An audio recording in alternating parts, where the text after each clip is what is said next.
কোন সিন্ডিকেটের কারণে এই মূল্য বৃদ্ধি পাচ্ছে তাদেরকে আমরা চিহ্নিত করতে হবে এবং সেই চিহ্নিতের যে সহযোগী হবে তা হলো এই বর্তমান সরকার।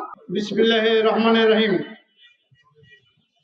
জাতীয়তাবাদী সমন্বয় জোটের উদ্যোগে আয়োজিত আজকে অস্ত্র উদ্ধার গ্যাসের মূল্য বৃদ্ধির প্রতিবাদে আজকের এই সমাবেশের প্রধান অতিথি হিসেবে উপস্থিত আছেন এক সময় তুখোড় ছাত্র নেতা, রাজপথ কাঁপানো ছাত্র নেতা, দেশনেত্রী বেগম খালেদা জিয়ার খুবই কাছের যিনি ছিলেন সেই সংগ্রামী ছাত্র নেতা, আজকে জাতীয়বাদী দলের সংগ্রামী ভাইস চেয়ারম্যান জনাব শামসুজ্জামান দুদু উপস্থিত আছেন। আমাদের জাতীয়তাবাদী সমন্বয় জোটের সংগ্রামী নেতৃবৃন্দ এবং সাগর রনির উত্তরসূরি ভাই ও বোনেরা, আসসালামু আলাইকুম।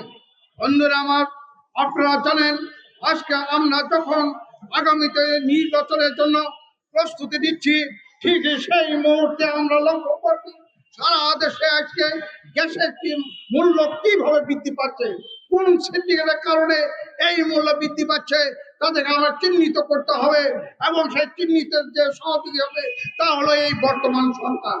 আরো কি লক্ষ্য করছি, আমরা তখন সেই ছাত্র জনতার আন্দোলনের মাধ্যমে এই দেশে যখন অভ্যুত্থান হয় সেই সময় ওই ফ্যাসিস্ট হাসিনা দোষদের কাছে যে সমস্ত অস্ত্র ছিল, যে অস্ত্র দিয়ে আজকে সারা দেশে অস্ত্রের ঝঞ্ঝানি শুরু করে দিয়েছে। আজকে নির্বাচনের পূর্ব মুহূর্তে সারা দেশে সন্ত্রাস তৈরি করা হয়েছে। নির্বাচনের পূর্ব মুহূর্তে আমরা লক্ষ্য করছি বিভিন্ন জায়গায় সেখানে হত্যাযজ্ঞ চালানো হচ্ছে, এই অস্ত্র উদ্ধার করা হচ্ছে না। আমি পরিষ্কার ভাবে বলে দিতে চাই, এই সরকারকে অনতি বিলম্বে অস্ত্রগুলি উদ্ধার করতে হবে, জনগণের সামনে তা প্রকাশ করতে হবে। বন্ধুরা আমার, আজকে আমরা যে আশা নিয়ে আমরা বুক পেতে বসে আছি, আগামীতে 12ই ফেব্রুয়ারি নির্বাচন, সেই নির্বাচনকে সুসংগঠিত করে আজকে সুন্দরভাবে প্রতিষ্ঠা করার জন্য যে আমরা কর্মকাণ্ড সারা দেশের জনগণের কাছে চালিয়ে যাচ্ছি, তাদের বলতেছি তার পাশাপাশি আইন প্রয়োগকারী সংস্থা তারা একটা বিরল ভূমিকা পালন করছে বলে আমাদের মনে হয়। এখন পর্যন্ত ঠিক মতো কোনো অস্ত্র উদ্ধার হয়নি। তাই বন্ধুরা, আসুন আমরা সবাই আরো ঐক্যবদ্ধ হই, আরো সচেতন হই।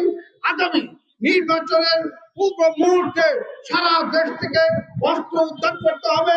আজকে এই গ্যাসের মূল্য অনতি বিলম্বে আজকে মূল্য বৃদ্ধি কমাতে হবে, এই প্রত্যাশা ব্যক্ত করে আগামী দিনে যে আমাদের যে নির্বাচন, সেই নির্বাচন যাতে সুন্দর এবং সফল হয় এই প্রত্যাশা ব্যক্ত করে আপনাদের সকলকে